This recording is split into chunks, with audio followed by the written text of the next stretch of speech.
दोस्तों, किसी के भी मन की बातें जानने के लिए 3 तरीके होते हैं, लेकिन इन तीनों तरीकों को समझना अति आवश्यक है।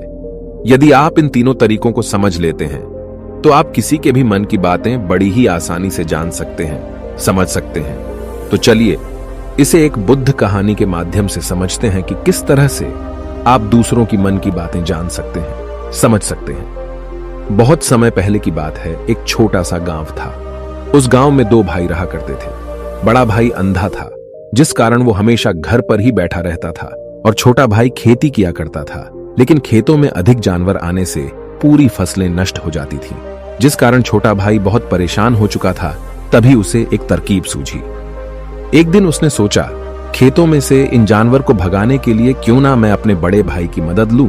वैसे भी बड़े भैया अंधे हैं, अगर वह खेत में बैठे रहेंगे और जानवरों की आहट आने पर वो उन्हें जोर से चिल्लाकर भगा सकते हैं, जिससे हमारी फसलें बच सकती हैं। इसलिए उन्हें मैं खेत में बिठा देता हूं। ये सब सोच विचार करने के बाद उसने अपने खेत में ही एक छोटी सी झोपड़ी तैयार की और अपने अंधे भाई को उस खेत में बिठा दिया और उनसे कहा, भैया, यदि कोई जानवर की आहट आपको सुनाई दे तो आप जोर जोर से चिल्लाना। ये सुनकर वो जानवर यहां से भाग जाएंगे और हमारी फसलें नष्ट होने से बच जाएगी। बड़ा भाई अपने छोटे भाई की बात मान लेता है और वो उस दिन से खेत में ही रहना शुरू कर देता है। जब भी किसी जानवर की आहट उसे सुनाई देती तो वो तुरंत जोर जोर से चिल्लाना शुरू कर देता, जिससे वो जानवर उसके खेतों से भाग जाते। ऐसा करते करते कई दिन बीत चुके थे। तभी एक दिन उसके खेत में एक हिरण भागता हुआ आता है और वह खेत के बांध को तोड़कर वहां से भाग गया। लेकिन उसी हिरण का पीछा करते हुए एक राजा भी उस खेत में आ पहुंचा। तभी राजा की नजर उस अंधे भाई पर पड़ती है। राजा उस व्यक्ति से कहता है, देखो, मैं यहां पर एक जानवर का पीछा करते हुए आया हूं। क्या तुमने उस जानवर को यहां पर देखा है? इस पर वो व्यक्ति कहता है, हे राजन, मैं तो अंधा हूं, मैं भला किसी जानवर को कैसे देख सकता हूं। लेकिन मैं आपको इतना जरूर बता सकता हूं कि जो जानवर मेरे खेतों से होकर भागा है वो आपके लायक नहीं है। आप उसके पीछे अपना समय यूं ही व्यस्त कर रहे हैं। राजा उस अंधे व्यक्ति की बात सुनकर बड़ा अचरज में पड़ गया। वो ये सोचने लगा कि आखिर ये तो अंधा है, फिर इसे कैसे पता कि जिस हिरन को मैं तलाश रहा हूं वह हिरन मेरे लायक है ही नहीं। ये अंधा व्यक्ति मुझे कैसे बता सकता है? तभी राजा उस अंधे व्यक्ति से कहता है, कहीं तुम मुझसे झूठ तो नहीं कह रहे? एक तरफ तुम ये कहते हो कि तुम अंधे हो और दूसरी तरफ तुम ये भी कह रहे हो कि जो जानवर यहां से भागा है वो मेरे लायक नहीं है। इस पर वो अंधा व्यक्ति कहता है, हे राजन, जिसे आप एक हिरण समझ रहे हैं, असल में वो एक हिरण नहीं है, बल्कि एक हिरणी है, और वो भी गर्भवती है। और जहां तक मुझे ज्ञान है, मैंने कभी किसी राजा को किसी गर्भवती हिरणी का शिकार करते हुए नहीं सुना है। और इसी कारण मैं आपसे ये कह रहा हूं कि वो हिरणी आपके लायक नहीं है। आप उसके पीछे अपना समय व्यर्थ ना करें। यह सुनकर राजा और भी अचरज में पड़ गया। वो ये सोचने लगा कि आखिर ये अंधा आदमी ये कैसे जान सकता है कि वो हिरणी है और गर्भवती है। राजा कुछ देर सोच विचार करने के बाद अपने सेनापति से कहता है, सेनापति जी, मुझे वो जानवर जिंदा चाहिए, क्योंकि मुझे यह पता करना है क्या वह हिरणी है और क्या वह गर्भवती है। क्योंकि यह अंधा आदमी बहुत विश्वास के साथ कह रहा है और मुझे इस बात की पुष्टि करनी है। यदि वह हिरणी हुई और गर्भवती हुई तो वह हमारे शिकार के लायक नहीं है, क्योंकि हम तो एक हिरण का पीछा कर रहे थे। इसलिए जाओ और पता करो कि क्या वो हिरणी है। सेनापति राजा से आज्ञा लेकर आगे की ओर बढ़ चलता है और कुछ देर बाद जब वह वापस लौट कर आता है तो वह राजा को कहता है, हे राजन, इस अंधे आदमी ने जो भी बातें कही हैं वो बिल्कुल सही हैं। वो एक हिरणी ही है और वह गर्भवती भी है। यह सुनकर राजा आश्चर्यचकित रह गया। उसे समझ नहीं आ रहा था कि आखिर अंधा आदमी कैसे पता कर सकता है कि वह जानवर एक हिरणी है, और तो और वह गर्भवती है। भला एक अंधा आदमी यह कैसे देख सकता है? यह कैसे जान सकता है? आखिर इसे यह कैसे पता चला? ऐसे कई सारे प्रश्न अब राजा के मन में उमड़ने लगे। अब राजा ने यह ठान लिया था कि मुझे इस बात की तह तक पहुंचना ही है कि आखिर यह अंधा आदमी कैसे जानता है कि वह जानवर एक हिरणी है। यह सोचकर राजा उस अंधे आदमी के पास जाता है और उस अंधे आदमी से कहता है, देखो, मैं ये तो नहीं जानता कि तुम सचमुच अंधे हो या नहीं, लेकिन मैं तुमसे एक बात जानने आया हूं। क्या तुम मेरे प्रश्न का सही सही जवाब दोगे? इस पर अंधा व्यक्ति कहता है, हे राजन, आप जो कुछ पूछना चाहते हैं मुझसे पूछ सकते हैं, मैं आपको बिल्कुल सच सच जवाब दूंगा। इस पर राजा कहता है, देखो, एक तो तुम कहते हो कि तुम अंधे हो और दूसरी तरफ तुमने यह बता दिया कि जिस जानवर का पीछा मैं कर रहा हूं वह एक हिरणी है, और तो और वह गर्भवती भी है। आखिर तुम्हें यह कैसे पता चला? तुम्हारे खेत में और भी तो जानवर आते होंगे, और भी तो जानवर यहां से गुजरते होंगे, फिर तुमने यह कैसे अंदाजा लगाया? तभी वह अंधा व्यक्ति राजा से कहता है, हे राजन, आप जिस हिरणी का पीछा कर रहे थे वही हिरणी जब मेरे खेत में आई, उसकी रफ्तार और उसके भागने की आहट से मुझे यह एहसास हो चुका था कि यह एक हिरणी है, और मेरे खेत की जो बांध है वह बहुत छोटी है, उसकी ऊंचाई ज्यादा नहीं है। यदि कोई हिरण होता तो उस बांध को बड़ी आसानी से लांघ जाता, लेकिन वह हिरणी इस बांध को तोड़कर भागी है, और यदि वह इस बांध को छलांग लगाकर पार करने का प्रयास करती तो इससे उसके बच्चे को खतरा होता, और इसी बात से मैंने यह पता लगा लिया कि वह गर्भवती है। इस कारण वह ज्यादा ऊंची छलांग न लगाकर मेरे खेत की बांध को तोड़ते हुए भाग गई। इस पर राजा के मन में एक और प्रश्न उठा। राजा ने कहा, किंतु तुम्हें कैसे पता चला कि वो एक हिरणी ही है? और भी तो कोई जानवर यहां पर आ सकते हैं। इस पर वो अंधा व्यक्ति कहता है, हे राजन, मैं पूरा दिन सुबह शाम यहीं पर बैठा रहता हूं, और मेरी सुनने की शक्ति बहुत तेज है। मैं ये बाफ जाता हूं कि कौन सा जानवर मेरे खेत में आया है, और उसी के आधार पर मैं जोर जोर से चिल्लाता हूं ताकि वो मेरे खेत से भाग जाए और मेरे खेत की फसलों को नष्ट न कर पाए। राजा उस अंधे आदमी का यह जवाब सुनकर पूरी तरह से संतुष्ट हो चुका था। वो मन ही मन ये सोच रहा था कि आदमी भले ही अंधा हो, लेकिन ये तो बड़ा ज्ञानी मालूम पड़ता है। इस आदमी से कुछ ना कुछ तो काम निकलवाना ही चाहिए। ये विचार लिए हुए राजा वहां से वापस अपने महल की ओर लौट जाता है। राजमहल पहुंचते ही राजा उस अंधे व्यक्ति से कहता है, आप तो बड़े ज्ञानी व्यक्ति है, आपको किसी भी बात का पता बड़ी आसानी से चल जाता है। आज मैंने आपको यहां पर इसलिए बुलाया है क्योंकि मैं आपसे ये जानना चाहता हूं कि मेरी पत्नी पतिव्रता है या नहीं। इस पर वो अंधा व्यक्ति कहता है, हे राजन, ये कैसा प्रश्न हुआ? इस पर राजा कहता है, मैंने आपसे बिल्कुल उचित प्रश्न किया है, मुझे इस प्रश्न का उत्तर दीजिए। इस पर वो अंधा व्यक्ति कहता है, हे राजन, ये सारी बातें जाने दीजिए। आपकी शादी को इतने साल बीत चुके हैं, और अब आप ये बात क्यों जानना चाहते हैं? आपके मन में ऐसे प्रश्न क्यों उठ रहे हैं? इस पर राजा जिद करते हुए कहता है, देखिए, आपको मुझे इस प्रश्न का उत्तर तो देना ही होगा। यदि आप मुझे इस प्रश्न का उत्तर नहीं देंगे तो मैं आपको मृत्युदंड दे दूंगा। राजा के मुख से यह बात सुनकर वो अंधा व्यक्ति कहता है, हे राजन, यदि आप इस प्रश्न का उत्तर चाहते हैं तो उसके लिए आपको मेरा एक काम करना होगा। राजा कहता है, बोलो, मुझे क्या काम करना होगा? इस पर व्यक्ति कहता है, इसके लिए आपकी पत्नी को मेरे साथ कमरे में अकेले छोड़ना होगा। उस अंधे व्यक्ति की यह बात सुनकर राजा पहले तो क्रोधित हो जाता है, लेकिन फिर कुछ सोच विचार करने के बाद वह उस व्यक्ति की बात मान लेता है और अपने सेनापति को आदेश देता है, सेनापति जी, इस व्यक्ति को और मेरी पत्नी को एक कमरे में कुछ देर के लिए अकेला छोड़ दे। सेनापति बिल्कुल वैसा ही करता है।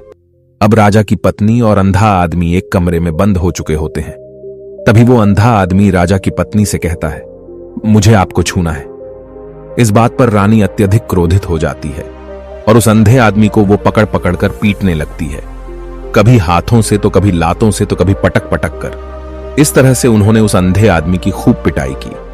उसके बाद किसी तरह से वह अंधा आदमी अपनी जान बचाकर वहां से भाग निकलता है और वह राजा के पास पहुंचता है और वह राजा से कहता है, हे राजन, आपकी पत्नी पतिव्रता नहीं है। यह बात सुनकर राजा अत्यधिक क्रोधित हो उठता है और राजा अपनी तलवार निकालकर सीधा अपनी पत्नी की ओर जाता है और क्रोधित होकर वह अपनी रानी से कहता है, रानी जी, आज मैं जो भी सवाल आपसे करने वाला हूं उसका मुझे सच सच जवाब दीजिएगा, और यदि आपने एक शब्द भी झूठ कहा तो मैं आपका अभी के अभी सर धड़ से अलग कर दूंगा। तभी आगे वह राजा कहता है, मुझे बताइए, क्या आप पतिव्रता हैं या नहीं? इस पर रानी कहती है, हे राजन, आप भले ही मुझे जान से मरवा दीजिए, लेकिन मैं पतिव्रता नहीं हूं। राजा यह बात सुनकर बहुत खुश हुआ, क्योंकि उस अंधे आदमी ने जो भी कहा था वह बिल्कुल सच था। यह बात सुनकर तुरंत ही राजा उस आदमी के पास पहुंचता है और आकर उस अंधे आदमी से कहता है, तुम्हें कैसे पता चला कि मेरी पत्नी पतिव्रता नहीं है? इस पर वह अंधा आदमी कहता है, हे राजन, बड़ी सीधी सी बात है, मैंने तो आपकी पत्नी से बस इतना ही कहा था कि मुझे आपको छूना है, और इस बात पर वह इतना क्रोधित हो उठी कि उन्होंने गुस्से में आकर मुझे लात घूंसों से पीटना शुरू कर दिया। और भला कोई औरत किसी और मर्द को कैसे छू सकती है, लेकिन उन्होंने न आव देखा न ताव, बस लात घूंसे मुझ पर बरसाने शुरू कर दिए। वह भी तो एक छूना ही हुआ, और एक पतिव्रता नारी कभी भी पराये मर्द को नहीं छूती। जब मैंने उसे छूने के लिए कहा था तो वह उस वक्त मुझे मना कर सकती थी, लेकिन उन्होंने तो मुझे पीटना शुरू कर दिया और देखते ही देखते उन्होंने मेरे पूरे शरीर को छू लिया। अब आप ही बताइए, ऐसी स्त्री भला पतिव्रता कैसे हो सकती है? इस पर राजा कहता है, तुम तो बड़े ज्ञानी मालूम पड़ते हो। अच्छा ठीक है, चलो तुम मेरे एक प्रश्न का और जवाब दो। यदि तुमने मुझे इस प्रश्न का सही सही जवाब दे दिया तो मैं तुम्हें यहां से जाने दूंगा। आगे राजा उस अंधे आदमी से कहता है कि तुम मुझे यह बताओ, क्या मैं सच में अपने पिताजी का ही बेटा हूं या फिर किसी और का? इस पर वह अंधा भी कहता है, हे राजन, इस बात से आपका क्या लेना देना? आप किसी की भी औलाद हो, आखिर आप हैं तो इस राज्य के राजा, इसलिए इस प्रश्न को जाने दीजिए। लेकिन राजा कहता है, नहीं नहीं, मुझे इस प्रश्न का सही सही जवाब चाहिए, अन्यथा यह प्रश्न मुझे हमेशा परेशान करता रहेगा। इसलिए मैं इसका सही सही जवाब जानना चाहता हूं। यदि तुम इसका सही सही जवाब दे देते हो तो तुम यहां से जा सकते हो, मैं तुम्हें नहीं रोकूंगा। इस पर वह अंधा आदमी कहता है, हे राजन, इसके लिए तो मुझे आपके मां के पास भी जाने की कोई आवश्यकता नहीं है। मैं आपको अभी अभी यह बता सकता हूं कि आप किसकी औलाद हैं, लेकिन उससे पहले मैं चाहता हूं कि आप मुझसे एक वादा करें कि आप मुझ पर क्रोध नहीं करेंगे। राजन ने कहा, मैं तुमसे वादा करता हूं, मैं तुम पर क्रोध नहीं करूंगा। इसके बाद वह अंधा आदमी राजा से कहता है, हे राजन, आप है तो अपने ही पिता के पुत्र, लेकिन आप पर एक कंजूस सेठ की छाया पड़ी हुई है।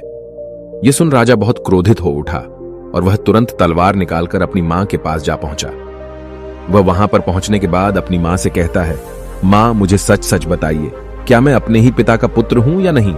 यदि आपने मुझे सही सही नहीं बताया तो वह यहीं पर अपने प्राण त्याग दूंगा। मुझे बताओ क्या सच है? इस पर उस राजा की मां कहती है, बेटा, तू है तो अपने ही पिता का पुत्र, लेकिन तुम्हारे ऊपर एक कंजूस सेठ की छाया पड़ी हुई है। जब मैं एक बार नहाने के बाद अपना मुंह आईने में देख रही थी, तभी उस कांच के पीछे मुझे एक कंजूस सेठ नजर आता है और उसी की छाया तुम पर पड़ चुकी है। यह सुन राजा बहुत खुश हो जाता है और वह तुरंत दौड़ा दौड़ा वापस उस अंधे आदमी के पास पहुंचता है और उस अंधे आदमी से कहता है, तुम्हें यह कैसे पता चला कि मुझ पर एक कंजूस सेठ की छाया पड़ी हुई है? इस पर वह आदमी कहता है, हे राजन, आपने मुझसे कई सारे सवाल पूछे जिनका जवाब मैंने आपको सही सही दिया है।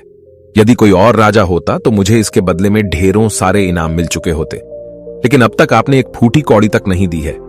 इस बात से ही मैंने अंदाजा लगा लिया था कि आप बहुत कंजूस हो। यह बात सुनकर राजा जोर जोर से हंसने लगा और कहता है कि आप जो भी मांगेंगे वह मैं आपको अवश्य दूंगा, लेकिन मुझे यह बताओ कि तुम्हें कैसे पता चल जाता है कि कौन सी बात सही है और कौन सी गलत? तुम किसी भी बात का इतना सटीक और सही जवाब कैसे दे पाते हो? इस पर वह अंधा आदमी कहता है, हे राजन, मैं तो वैसे ही अंधा हूं। यदि मेरी आंखें होती तो मैं किसी की भी मन की बातें बड़ी सरलता से जान लेता। मन की एक भाषा होती है और यह भाषा मनुष्य के शरीर के व्यवहार के रूप में देखी जा सकती है। उसकी आंखों से, उसके होठों से, उसके काम करने के तरीके से, उसकी क्रियाओं से पता किया जा सकता है कि उसके मन में क्या चल रहा है। उसके आधार पर हम किसी के भी मन की बातें जान सकते हैं, लेकिन मैं तो अंधा हूं, मैं देख नहीं सकता, इसलिए मैं क्रियाओं से देखता हूं। यदि मुझे कोई बात जाननी हो तो अगले आदमी को कुछ काम देना पड़ता है, जिस पर वह व्यक्ति किस प्रकार काम करता है, किस तरीके से इस काम को करता है, उसके आधार पर ही मैं यह पता कर पाता हूं कि उसके मन में क्या चल रहा है। तभी वह राजा कहता है, तो क्या इसका अर्थ यह हुआ कि मैं भी किसी के मन की बातें जान सकता हूं? इस पर वह अंधा आदमी कहता है, हे राजन, अवश्य आप भी किसी भी व्यक्ति के मन की बात जान सकते हैं, किंतु उससे पहले आपको अपने ऊपर काम करना होगा, और वह काम है अपने मन को शांत करना, अपने मन को वर्तमान में लाना होगा, जिसके लिए मैं आज आपको 3 तरीके बताने वाला हूं। और ये तीनों ही तरीके बड़े ही आसान और सरल हैं, किंतु हे राजन, उससे पहले आपको एक काम करना होगा, अपने मन को एकाग्र करना होगा। जब हम अपने मन को एकाग्र करते हैं, अपने मन को वर्तमान में लाते हैं, तो हम दूसरे के मन की बात जान सकते हैं, क्योंकि वह आदमी अभी भी अपने मन में वर्तमान में ही सोच रहा है, और हमें भी मन को वर्तमान में ही लाना होगा, तभी हम उसके मन की बातें जान सकते हैं। यदि हम अतीत में हुई घटनाओं के बारे में सोच रहे हैं तो वह जो अगला आदमी वर्तमान में सोच रहा है, वर्तमान में अपने मन में बात कर रहा है, वह हम कैसे जान पाएंगे? क्योंकि हम तो अतीत की घटनाओं में डूबे हुए हैं। इसलिए किसी के भी मन की बात जानने के लिए सबसे पहले हमें हमारे मन को एकाग्र करना होगा, उसे वर्तमान में लाना होगा। आगे वह व्यक्ति राजा से कहता है, हे राजन, जो 3 तरीके मैं आपको बताने वाला हूं, इन 3 तरीकों से बड़ी आसानी से किसी के भी मन की बातें जान सकते हैं। उसके बाद वह अंधा आदमी राजा से कहता है, हे राजन, जो सबसे पहला तरीका है वह है आंखों पर ध्यान देना। किसी व्यक्ति से बात करते वक्त उसकी आंखों में देखना, उसकी आंखों पर ध्यान देना जो सबसे ज्यादा जरूरी है, क्योंकि आंखें बोलती नहीं पर बहुत कुछ कह जाती हैं। यदि हम किसी व्यक्ति की आंखों के इशारों को समझना सीख जाएं, हम यह जान पाएंगे कि व्यक्ति के दिमाग में क्या चल रहा है, वह क्या सोच रहा है और अभी वह क्या करने वाला है। मेरे पास आंखें नहीं हैं, लेकिन मैंने अपने गुरु से यह विद्या सीखी है, क्योंकि बहुत सालों पहले मेरे पास आंखें थीं और मैं उस वक्त लोगों के मन की बातें केवल उनकी आंखों से ही जान लेता था।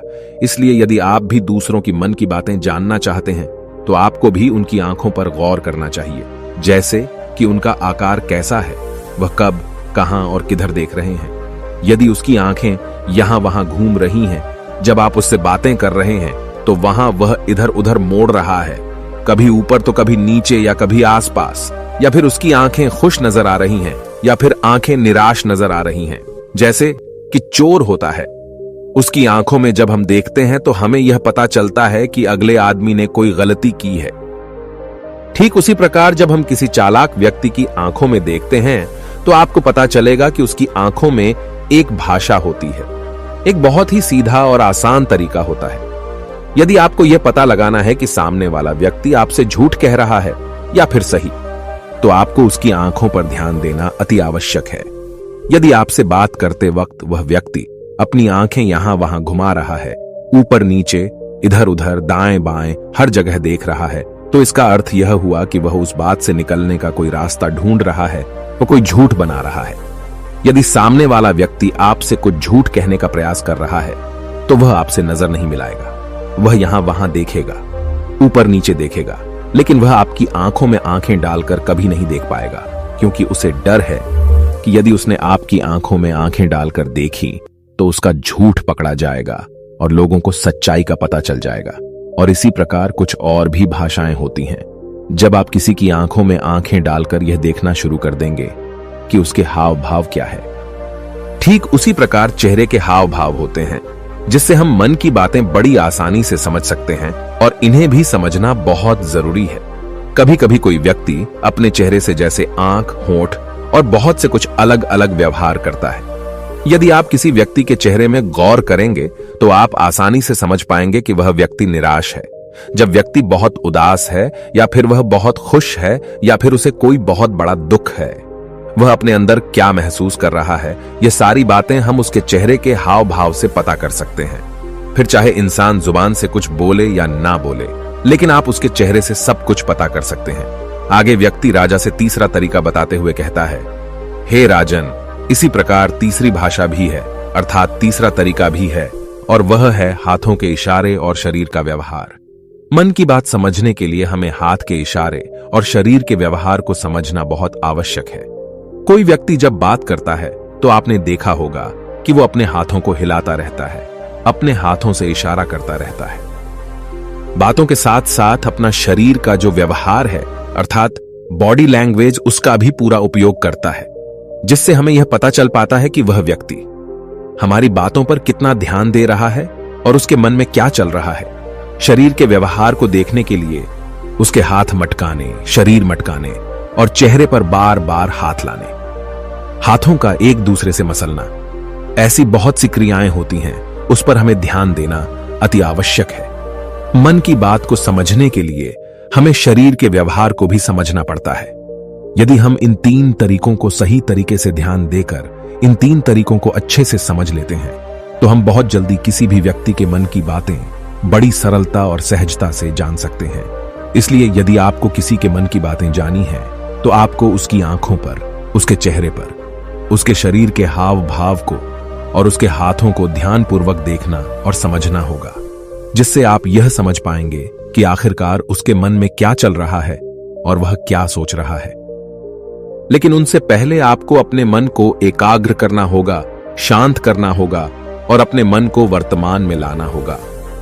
तभी आप उस व्यक्ति की इन सभी क्रियाओं पर ध्यान दे पाएंगे, उन्हें समझ पाएंगे। अन्यथा आप यदि अतीत की घटनाओं में व्यस्त हैं, भविष्य की योजनाओं में व्यस्त हैं, तो आप उस व्यक्ति के हाव भाव पर कभी ध्यान ही नहीं पाएंगे और न ही आप कभी यह समझ पाएंगे कि आखिर उस व्यक्ति के मन में क्या चल रहा है, वह क्या सोच रहा है। आपने देखा होगा कि ऐसे कई बड़े संत महात्मा हैं जो बड़ी ही शांति से आपको देखते हैं और आपको देखकर ही ये बता देते हैं कि आपके मन में क्या चल रहा है, आप उनसे क्या जानने आए हैं। और इसका सबसे बड़ा प्रमुख कारण यही है कि वह आपको पढ़ सकते हैं, आपको समझ सकते हैं, आपकी मन की बातें जान सकते हैं